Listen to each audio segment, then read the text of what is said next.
आप कहो महाराज 3 मार्गों की उपलब्धि, हाँ, ज्ञान मार्ग के रूप में कौशल्या मिल गई और कर्म मार्ग के रूप में कैकेयी मिल गई और उपासना मार्ग के रूप में सुमित्रा मिल गई। बोलो ये 3 मार्ग उपलब्ध हुए कि नहीं हुए महाराज? ये सौभाग्य है महाराज दशरथ का। लोग कहते हैं दशरथ जी ने 3-3 शादियां की। महाराज श्री दशरथ ने 3-3 शादियां की, तो दूसरा बोला इसलिए 3-3 शादियां की क्योंकि संतान नहीं हो रही थी, तो संतान की प्राप्ति के लिए महाराज दशरथ ने 3-3 शादियां की। गलत। महाराज श्री दशरथ जैसा महान दुनिया में कोई नहीं हो सकता है। महाराज श्री दशरथ जैसा भक्त दुनिया में कोई नहीं हो सकता है। महाराज श्री दशरथ जैसा ज्ञानी दुनिया में कोई हो नहीं सकता। महाराज श्री दशरथ जैसा उपासक दुनिया में कोई नहीं हो सकता। महाराज श्री दशरथ 3 काल त्रिभुवन जग माही, भूरि भाग दशरथ समनाही। दशरथ के समान कोई भाग्यवान नहीं। इसलिए 3-3 विवाह नहीं किए हैं महाराज दशरथ ने कि संतान की प्राप्ति हो। फिर महाराज श्री दशरथ ने तो 3 मार्गों का चयन किया है कि किसी न किसी एक मार्ग के माध्यम से भगवान मुझे जरूर मिल जाएंगे, हम भगवान तक पहुंच जाएंगे या भगवान मेरे पास आ जाएगा। बोलो भाई, या तो हम भगवान तक पहुंच जाएंगे या भगवान मेरे पास आ जाएगा। एक बात और सुन लो, पत्नी का बहुत बड़ा योगदान होता है भगवत प्राप्ति में। भगवत प्राप्ति में पत्नी का बहुत बड़ा योगदान होता है। पत्नी केवल भोजन बनाने के लिए ही नहीं आती है। पत्नी केवल आपके घर की व्यवस्था संभालने के लिए ही नहीं आती है। याद रखना, भगवान की कृपा से ही आपको धर्म पत्नी मिली है। वो धर्म पर चलाकर आपको भगवान से मिलाने के लिए आती है। वो धर्म पर चलाती है और परमात्मा से मिलाती है। ये धर्म पत्नी का कार्य है। सामान्य रूप में नहीं इसको लेना चाहिए, ना इसकी व्याख्या इस तरह से करनी चाहिए। लोग पता नहीं पत्नी पर कितने प्रकार की टिप्पणियां करते हैं कि नहीं। हम तो कहते हैं वक्ता लोग भी विभिन्न प्रकार की बातें करते हैं। बोले वो साहब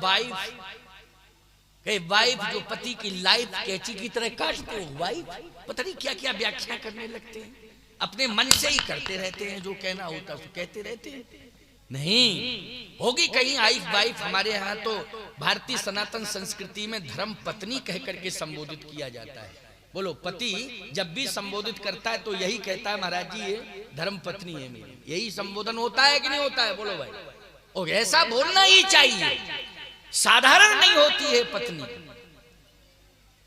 महाराज श्री दशरथ की 3 पत्नियां हैं। इन तीनों पत्नियों का योगदान कितना बड़ा है जरा सुनिए। वैसे कैकेयी का चरित्र लोग अलग ढंग से प्रस्तुत करने लगते हैं, वो एक अलग विषय है। जब चर्चा होगी, प्रसंग आएगा तो सुना दूंगा। अभी तो मैं आज परमात्मा को प्राप्त करने के लिए इन 3 मार्गों का जो निर्माण हुआ है, उनमें से कौन सा मार्ग हम चुने जिस मार्ग के माध्यम से हमें परमात्मा मिल जाए, इस पर चर्चा हो रही है। तो मैंने बताया ये कि किसान कर्म मार्ग को चुन ले, महात्मा उपासना मार्ग को चुन ले और ज्ञानी कर्मकांडी ज्ञान मार्ग को चुन ले। बोलो भाई, क्योंकि अलग अलग विचारधाराएं हैं।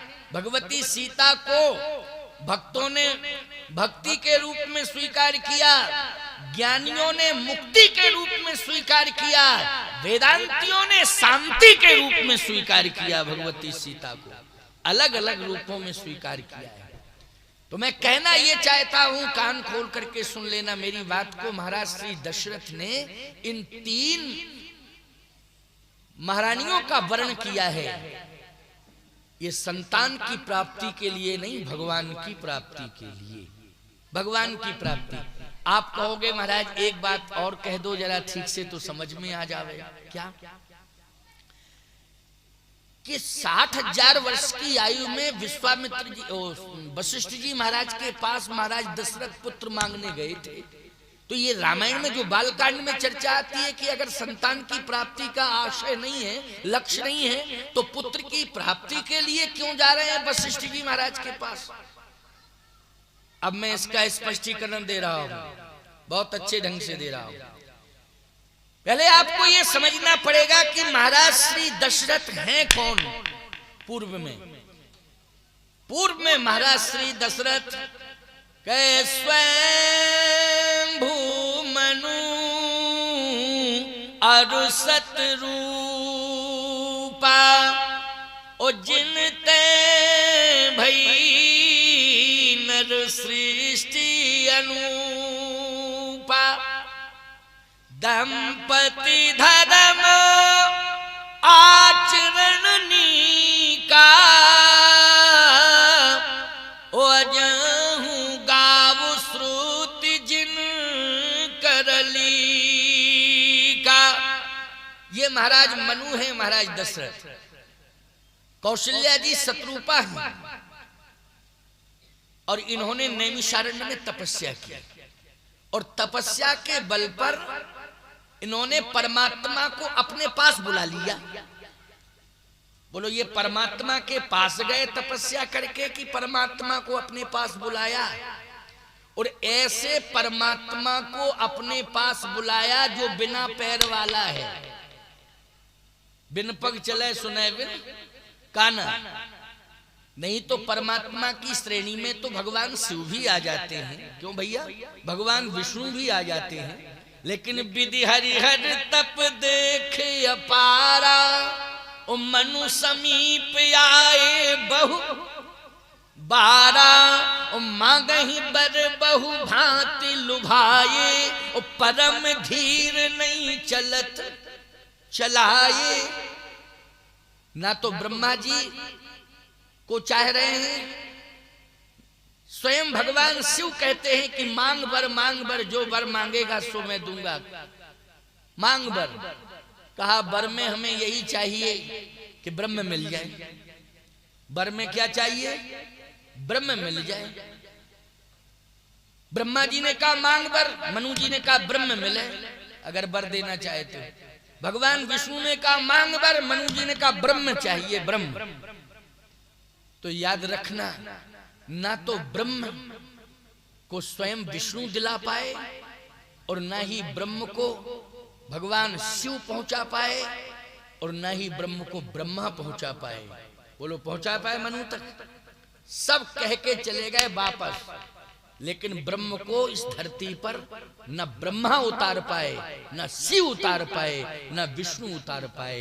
लेकिन महाराज मनु और शत्रुपा की तपस्या ने निर्गुण ब्रह्म को सगुण बनाकर इस धरती पर उतार दिया है। ये है महाराज दशरथ और महारानी कौशल्या। ये महाराज दशरथ और महारानी कौशल्या है, यही महाराज मनु और यही शत्रुपा है। तो तपस्या ने बोलो उतार दिया कि नहीं उतार दिया? तपस्या के बल पर तो शंकर जी कैलाश छोड़ के चले गए, नैमिषारण्य पहुंच गए। तपस्या के बल पर ही बैकुंठ छोड़ करके नारायण चले आए। तपस्या के बल पर ब्रह्मधाम छोड़ करके ब्रह्मा चले आए। बोलो, सब ये तपस्या के बल पर आए कि नहीं?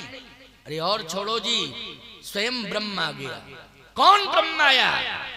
बिन पग चले सुने बिन काना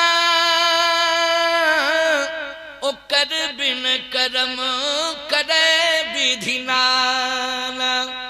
आनंद रहित सकल रस भोगी ओ बिन बानी बकता बड़ जोगी। तन बिन परस नयन बिन देखा लहय घ्राण बिन बास अशेषा।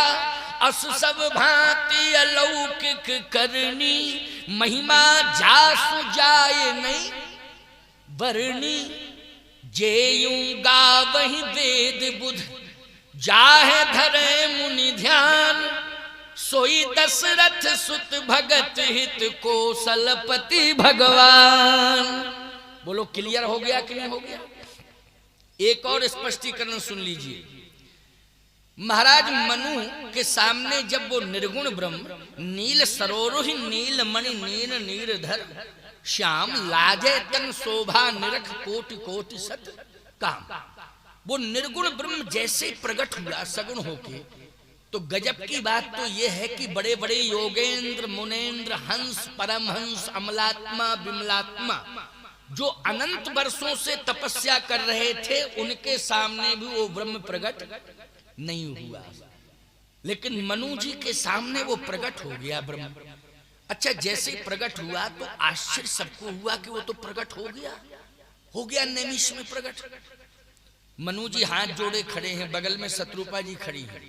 बहुत अच्छी बात सुनने को मिल रही है और मन लगा के सुनना। वैसे तो सब मन लगा के सुन ही रही हैं और सुन ही रहे हैं, सभी सुन रहे हैं, लेकिन हम इसलिए कह देते हैं कि सावधानी हटी वो दुर्घटना, थोड़ी सी सावधानी हटी तो फिर गड़बड़ हो जाएगा।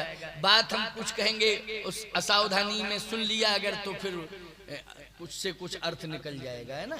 इसलिए वैसे सब मन लगा के सुन रहे हैं, कान लगा के सुन रहे हैं, लेकिन हमारी आदत थोड़ी है कि हम कह देते हैं, और कहना जरूरी भी होता है, क्योंकि एक जगह हम बार बार कह रहे थे क्यों सुन रहे हो,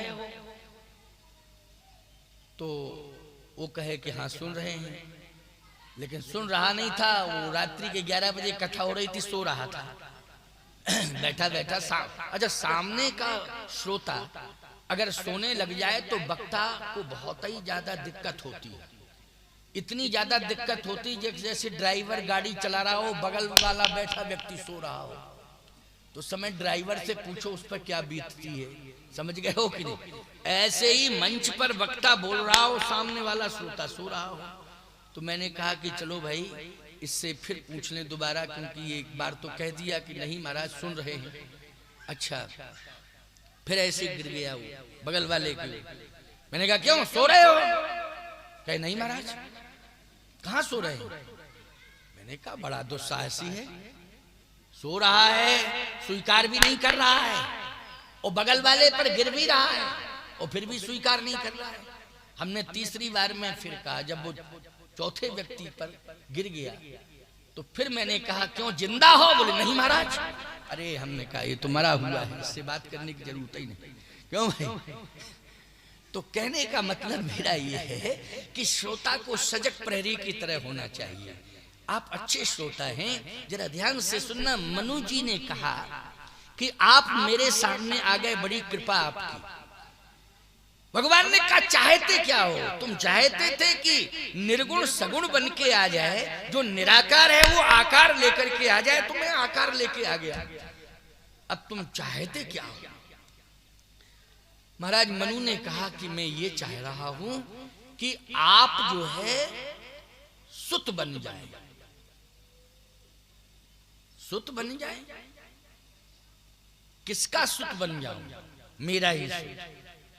या आप? भगवान ने कहा मैं तो नहीं बन सकता हूं सुत। तो बोले आपके समान कोई हो ऐसा सुत मिल जाए। भगवान ने कहा मेरे समान भी कोई नहीं है। राम समान राम निगम कहें। राम के समान केवल राम है, दूसरा कोई है ही नहीं। तो मनु जी ने कहा फिर आप ही आ जाओ सुत बन के। अब आप विचार करना, मांग रहे हैं सुत, उसमें एक वचन ध्वनित हो रहा है। भगवान दे रहे हैं आश्वासन कि मैं सुत बनूंगा, उसमें भी एक वचन ध्वनित हो रहा है। लेकिन जब आए हैं तो उसमें बहुवचन। बोलो भाई। हाँ, या तो मनु जी कह देते कि आप और आप दो चार को और साथ में लेके आइए, तब बात बनती। स्पष्टीकरण देखिए। दान शिरोमणि कृपा निधि नाथ कहो सतभाव,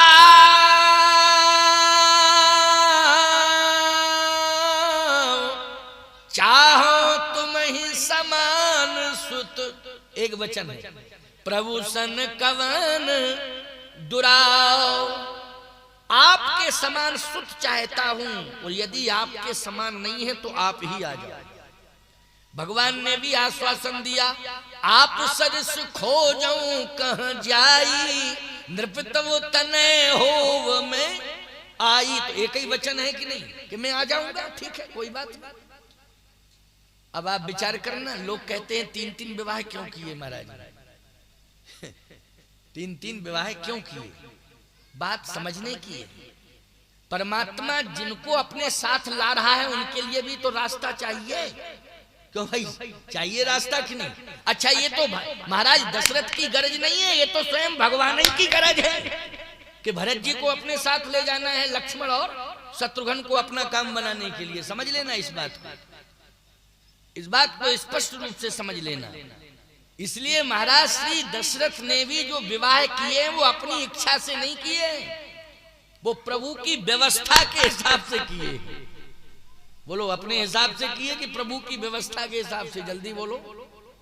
प्रभु की व्यवस्था के हिसाब से, प्रभु की इच्छा अनुसार, प्रभु की व्यवस्था अनुसार। दशरथ जी जो करते हैं अपने लिए नहीं करते हैं, जो भी करते हैं वो भगवान के लिए करते हैं, उसमें चाहे यश मिले चाहे अपयश।